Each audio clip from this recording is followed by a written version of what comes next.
Bonjour à tous, amis auditeurs, voici la minute du bonheur. Et aujourd'hui, ceux qui sèment le vent.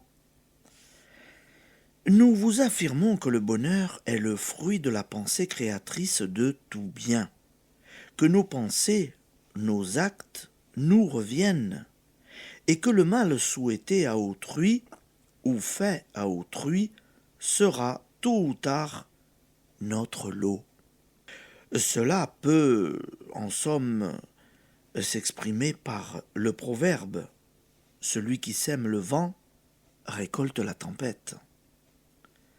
J'ai déjà attiré votre attention sur les excellents préceptes qu'enferment les adages populaires, cette sagesse des nations. Pourtant, nous connaissons tous des gens qui ont édifié leur fortune sur la fraude, le vol, d'autres qui créent le malheur autour d'eux et qui semblent ne pas s'en porter plus mal. D'abord, qu'en savons-nous? Un escroc peut éclabousser par l'étalage de ses richesses ce qu'il a lésé, mais il peut être si mal portant que son existence en soit gâchée. Il peut souffrir par ce qu'il aime, être torturé par la peur de la mort, etc. J'ai connu une femme qui aurait, comme on dit, marché sur père et mère pour réussir. Elle le fit, mais atteinte d'un cancer généralisé à 45 ans, elle se suicida. Car le retour ne se produit pas invariablement dans l'ordre même des choses qui l'ont provoqué. Et puis, et c'est très important, il ne nous appartient pas de juger. Nous devons délier nos ennemis de toute pensée de limitation et de châtiment, ainsi que nous nous en délions nous-mêmes.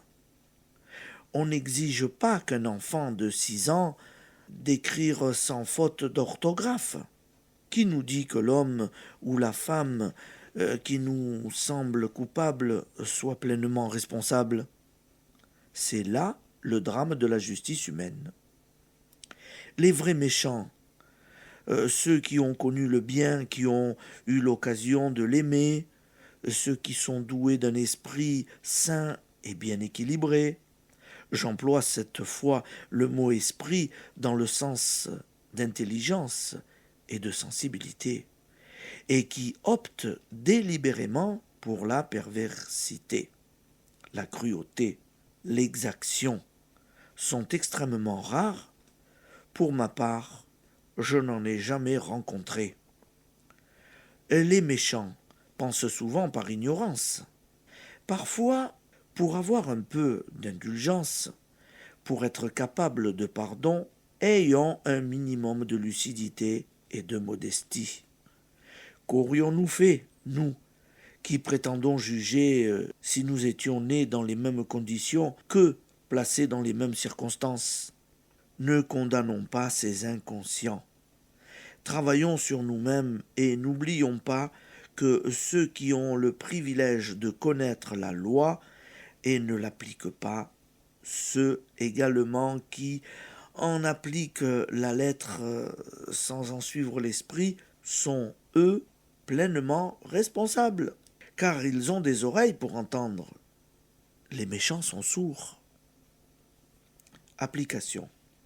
Ne perdez pas de temps à établir le vain bilan des culpabilités.